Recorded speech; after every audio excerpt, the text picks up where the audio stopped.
Good afternoon, everybody. Whoa, I like that intro. My Chris Russo. I don't know what you call it. Introduction. Introduction. There. That's the word I was looking for. Yeah, intro. I like the backwards hat. Is that like a Friday look? It's my Friday look. It's a Jets. Oh, the Jets. Oh God, that's why you're wearing it backwards so nobody can see. No, my Jets are hot. They're gonna win me lots of money when they make the playoffs. But don't get your hopes up too much. I'm not. Can never do that as a Jets fan. You're looking good today. I see we made some upgrades over there. We're working on the studio here. We're taking feedback from our many fans and making modifications every show. So it's going to be real professional soon. Soon. Soon. All right. You want to recap last night? Yeah. Let's go through the two games from last night quickly.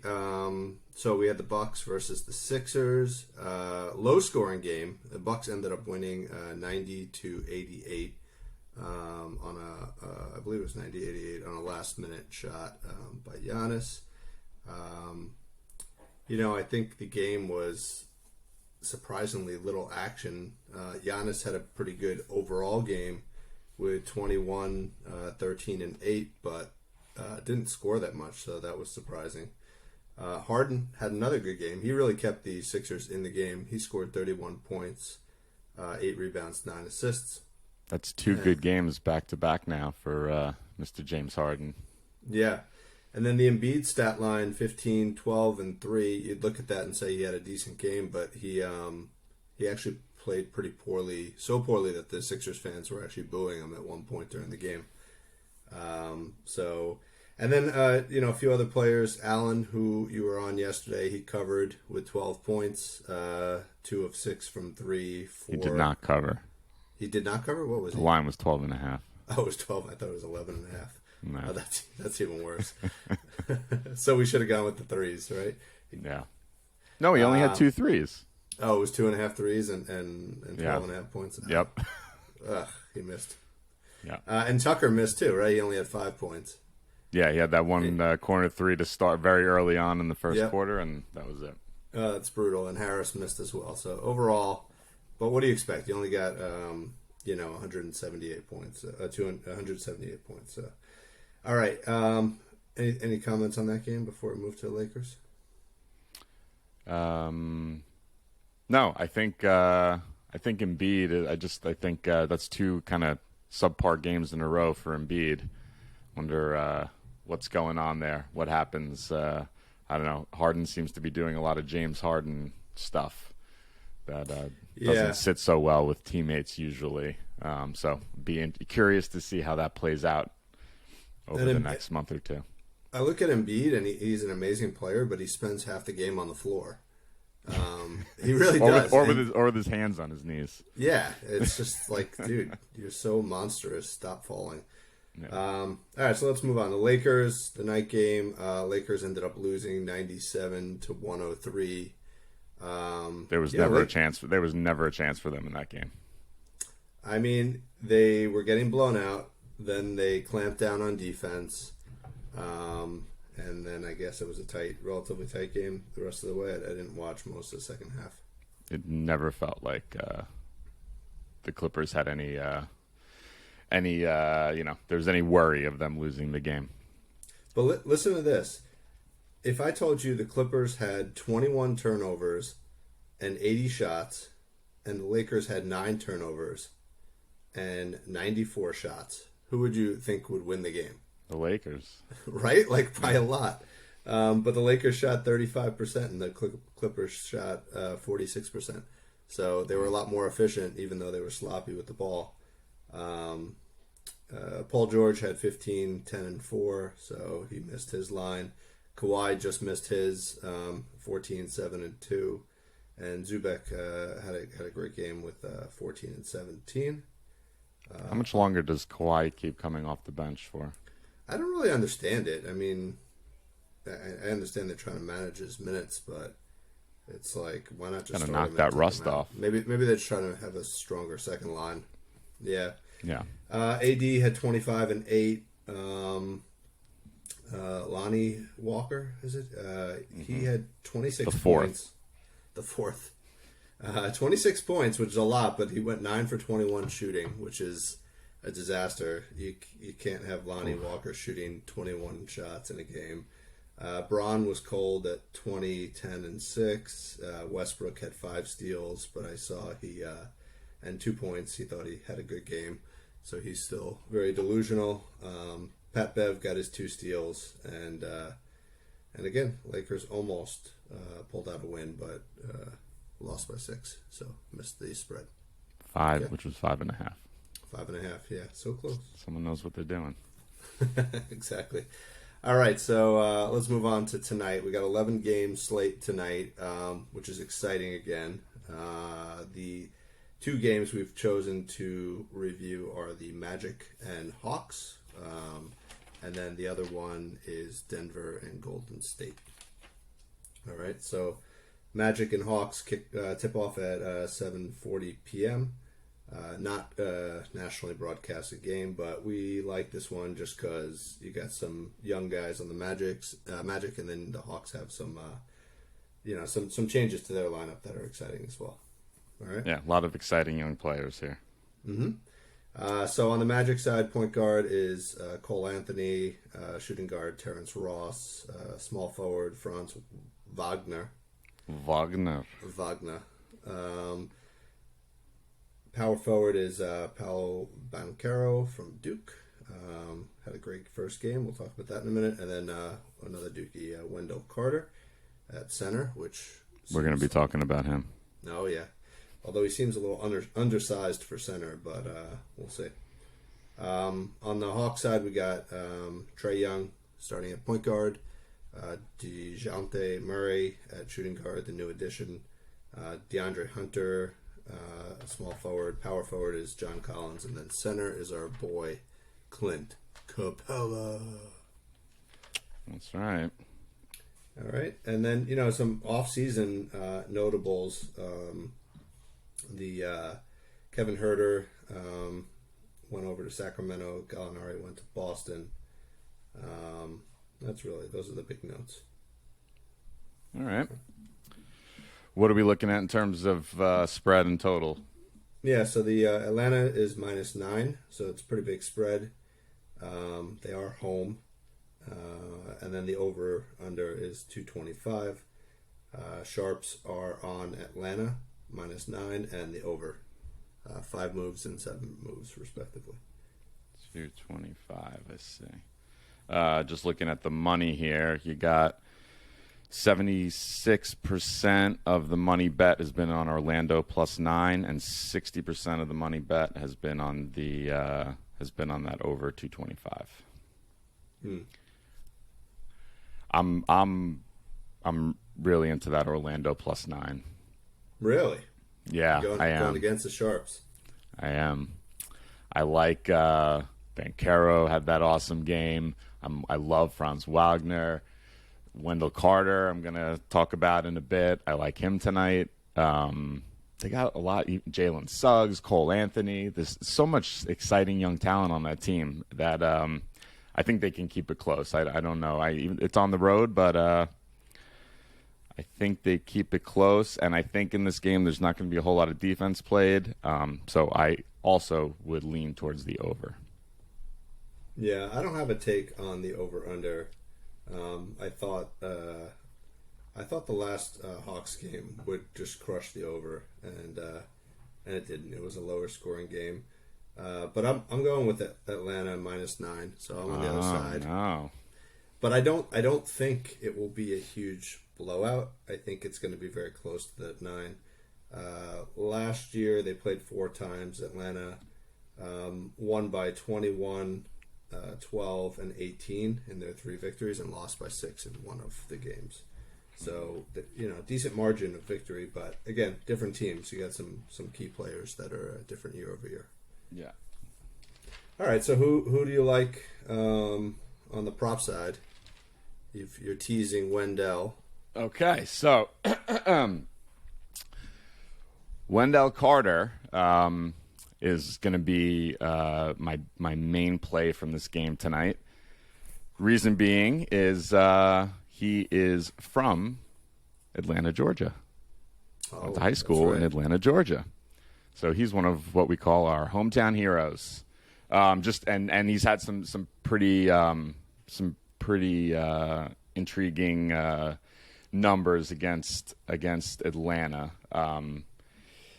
If we run this down, the last few games they played together, he had. I'm just going to go through points and rebounds: 10 and 10, 9 and 15, 15 and 9, 12 and 11, 17 and 9. So that's going back 2 seasons right there. Okay. And another little tidbit. This is going back 5 seasons now, but his first Wendell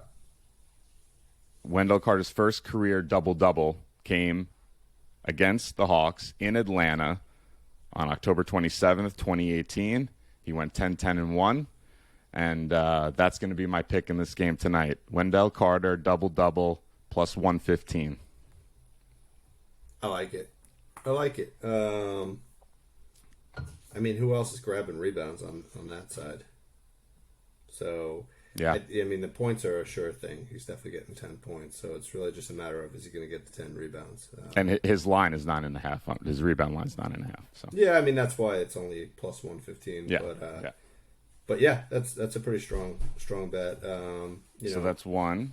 You have any always comments on about- that? You have he's also a Blue Devil, so we have that. We got that angle as well. Yeah, I actually met him when he was at Duke. As a high schooler, going to check out the school. Like a recruiting trip. Yeah, he was buying like a hamburger at McDonald's, and I met him there. Oh yeah, there you go. And we're definitely betting on him. Yeah, ever since then he's been great. So I take credit for his success. All right, and then I just have one other play from this game, and also. Oh no, I'm sorry. It's from the Atlanta side, and then I think you have one, right? You want to talk about? I do. Okay, let's. My other one is John Collins. Pretty simple. He's had his last 5 games against Orlando. He scored 28, 21, 23, 21, and 23 points, and his line tonight is 16.5. So I mean, that's got to be somewhat impacted by the presence of Murray, right? But that his line's down. Yeah, it's down and not like in the high teens or 20, but still, I like that. That seems pretty solid. Yeah. Okay. What do you got for us? So I kind of was talking about this the other day. How I really early in the season I really like steals. Been doing some research around steals. I like Murray with 2 steals at minus 160. So obviously, a little bit of juice you got to pay there, but it was surprising. He actually averaged 2 steals per game last year. Wow, which is huge. And in his first game against Houston, they played right this year. He had 5 steals. So Houston's not the barometer for what you're going to produce the whole season, because they were the highest turnover team last year, and they probably will be again this year. But I see teams like the Jazz, Orlando, Houston, all being high turnover teams because of their youth and inexperience. Makes sense. So when you get a high quality steals guy like Murray going up against one of those teams, I think you got to jump on it. Just to give you a perspective, Zion the other day, I don't remember the exact line, but to get 1 steal, he was like minus 130. Today, to get 1 steal, he's minus 200. So wow. The lines are going to shift really quickly on this prop. But I think while they're still settling in, you jump on it and you take advantage. Yeah. I think a lot of people's eyes were opened to New Orleans, including us. Oh yeah, we're very bullish on them, expecting them to go far, maybe even win the West. Right? We may have put a little something on them winning the West yesterday. Yeah, exactly. Yeah. Hopefully they win tonight. All right. Anything else? Anything else? No. So let's move on to our second game, Denver, Golden State. Take us away, David. All right, the main course. So this is a rematch of the first round of the Western Conference playoffs last year, where Denver actually lost in 5 games to Golden State. So they looked like they had a chance to take down Golden State, and then Golden State just took control of that series. So this game is at 10 p.m. on ESPN tonight. Lots of star power in this one. So, Oh yeah. on the many of which Tom is just a huge fan of. So I'm really excited to hear your take on the props today. Oh yeah, I got some good ones here. All right, so we got kind of a rejuvenated Denver lineup. We got Murray back from being out all last year. KCP, who we talked about last game, he is at shooting guard. Small forward is Michael Porter Jr. We got Aaron Gordon at power forward, who had a good game last game. And then center is Jokic, who's just an amazing player to watch. They struggled in their first game. They lost 102 to 123 to the hopeless Jazz. So That was crazy. I think they came out a little sleepy. So we'll see if this is a good bounce back. A lot of rust to knock off between Murray and Porter. You know? Yeah, exactly. And then on Golden State, we're not going to talk about their lineup too much, but they got Curry, Thompson, Wiggins, Green, and Looney. So same starting five as the first game of the season. Okay. Just one note on Denver before we jump into the line. They have a lot of movement too on their players. So they have Bruce Brown and KCP coming in, but in terms of going out, they had Barton, Campazzo, Green, Monte Morris, Austin Rivers. So their bench is very much in flux. So they lost a lot of talent there. So we'll see if that depth, lack of depth, impacts them later in the season. That was a lot of those guys. It was all that trade with Washington, right? There was a lot of players switched up in that deal. Yeah, exactly. Yeah. All right, what do we got in terms of spread and total? Looks like my camera is frozen. All right, let's keep. Very flattering image. Oh, there we go. All right. So the line Golden State minus 4.5 is the line, and then the over is at 229.5. 229.5. Yep. And we noticing any sharp plays here? Yeah, 6 moves on Golden State, minus 4.5. 2 moves on the over. So some good action on Golden State. I'm seeing it actually at +5 now, -5 for Golden State now. Okay, so yeah, so it's moving. Yeah. Indicative that it's getting even more action there. Yeah. What are you feeling? I kind of feel that Golden State will cover. I think Denver's obviously going to have a better game than the first game of the season that they had. But I still feel that Golden State's just a higher quality team and has their pieces put together better than Denver at this point of the season. And this is in Golden State, right? Yeah, it is in Golden State. Yeah, I like the. I don't know. I kind of feel like after that terrible game against Utah, that Denver's gonna want to come out and make a statement, especially against Golden State. So I don't know. I'm kind of leaning Denver in this with the 5 points. Yeah, I think that's where my head's at. I think Jokic and Porter and Murray are ready for a big game, and one other guy on that team, which I'm going to talk about momentarily. But yeah, that's where my head's at. Denver +5. We can't seem to pick the same side. I know, but that's what makes it fun. It does. Okay. All right. So who are you liking on the prop side? All right. My first selection here is another hometown hero, Mr. Aaron Gordon, San Jose native, had a great first game. He went 22 points, 10 rebounds in their first game 2 days ago. Again, probably one of the only guys on Denver that had a decent game against Utah. Yeah, he did. If we look at his rebounds historically against Golden State, well, I guess we should start with his line. His line's at 6.5, right? So if you look at his last games against Golden State, he's had 10, 10, 16, 8, 5, 12. Sorry. Take that back. I was looking at rebounds and assists. Those numbers are rebounds and assists together. So his rebound and assist line is 8.5. And in his last 10 games against Golden State, he's had 10, 10, 16, 8, 5, 12, 5, 15, 8, and 9. So it's what is that?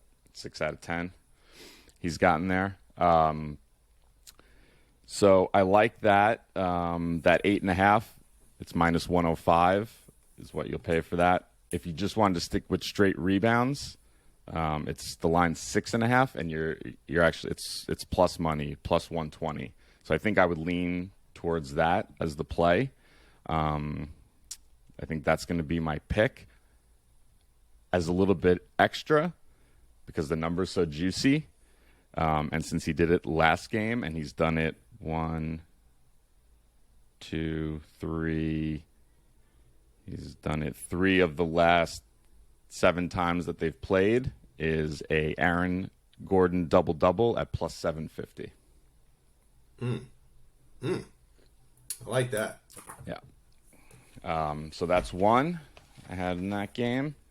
My next one is also on Denver's side, Michael Porter Jr. He's had a steal in 9 of the last 10 games he played. And like you said, though Golden State is a little less rusty than most teams, and certainly not young. Early in the season, though, 1 steal for MPJ. I like that. Those 9 games came across, 4 seasons? Yeah. Basically. Right.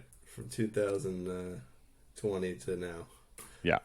And then his points are also intriguing.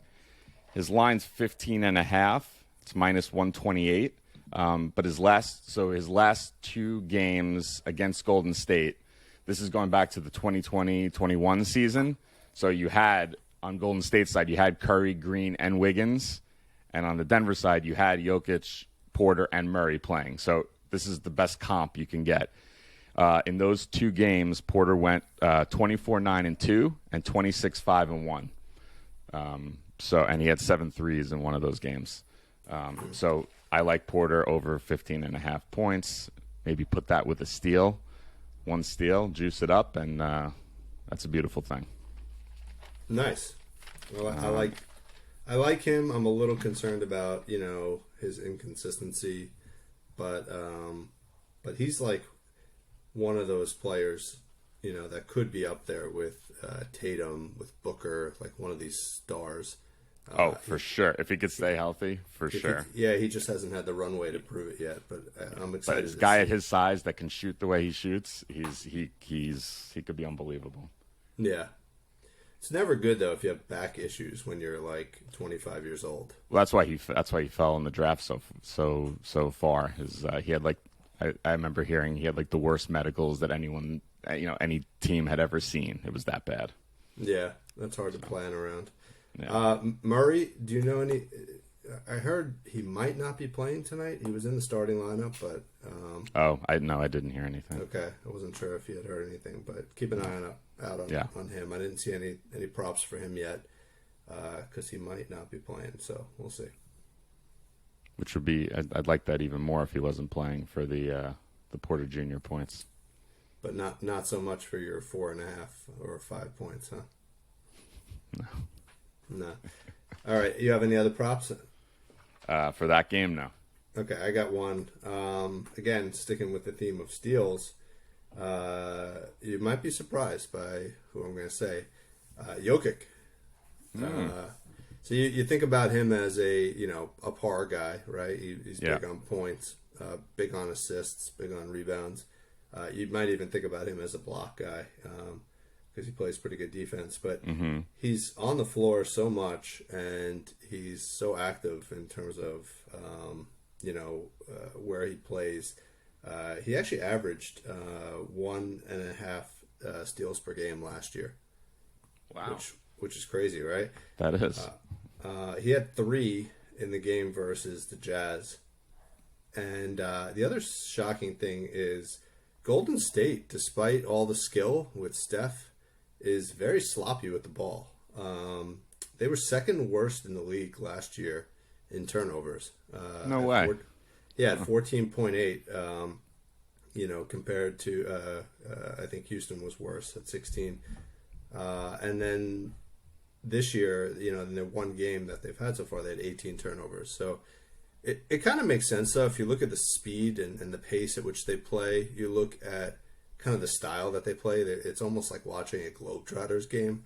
They're just like whipping the ball all around, trying to make fancy passes, but they're a little bit careless. So I think he's got a line of 1.5 steals over at plus money, plus 110. I think that's nice. a lock for tonight. I like it.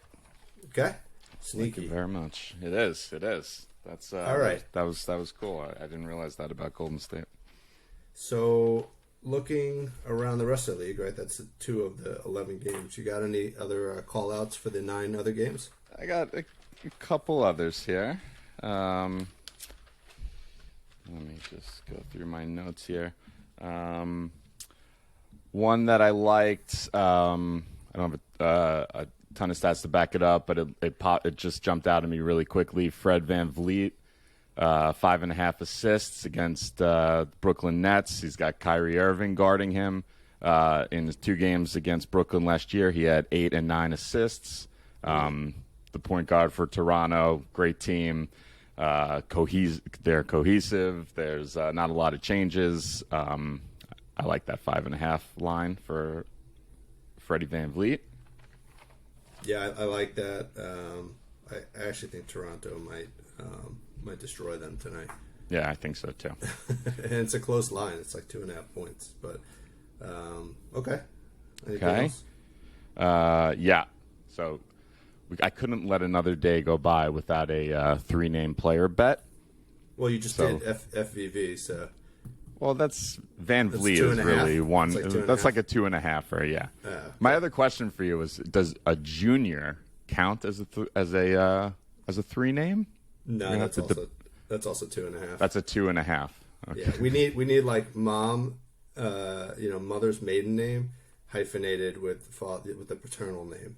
Okay. Like that's what we're talking about here. Okay, and like Lonnie Walker the fourth or Marcus Morris Sr. Those are still 2.5ers. Well, I think the senior we might want to consider, just respecting the elderly. So we'll count him as a 3. Yeah. Okay. Also, just for the balls of adding a senior to your name, when you're like 32 years old. Yes, yeah.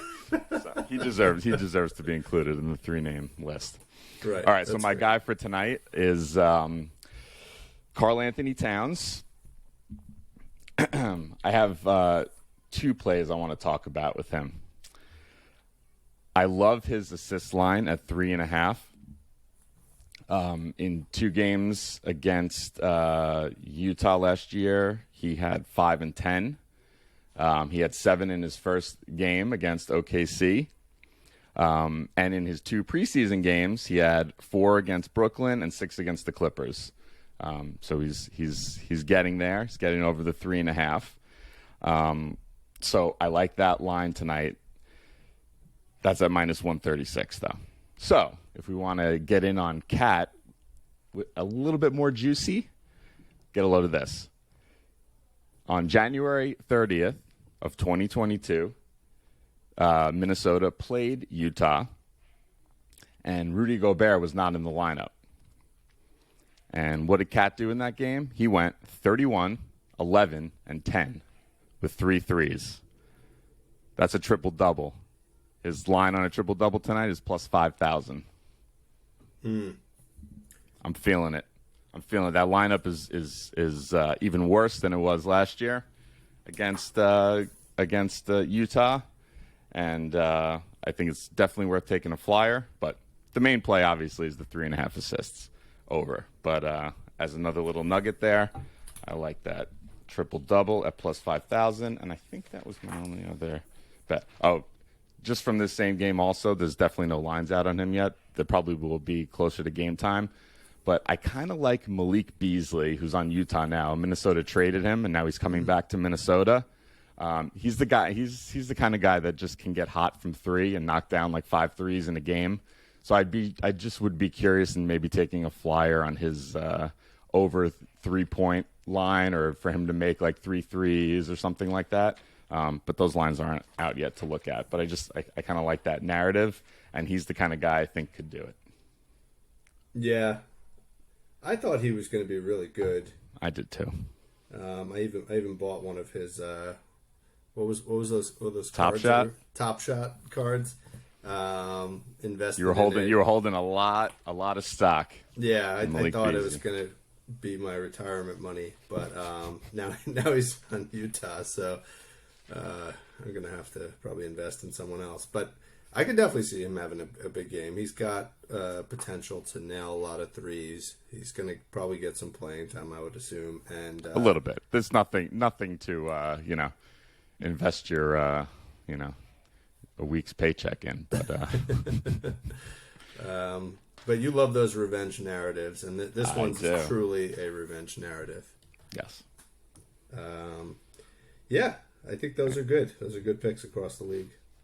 I'm gonna have some more later. We're gonna post them up, keep track of them, because we're doing pretty well so far in the picks. Okay. All right. All right. What else you got? Anything else for today? I think that's it right now. That's all I got. You? No, I got to go figure out how to get more bandwidth on this on this internet here. Yeah, it's a little choppy. I don't know if maybe We'll see how it looks, but it's the first time we've had this issue. But I'm wondering if it'll maybe once it actually downloads, maybe we'll have all the video. I'm hoping. Yeah, we'll see. All right, David. All right. Good Thank job. you. See you later.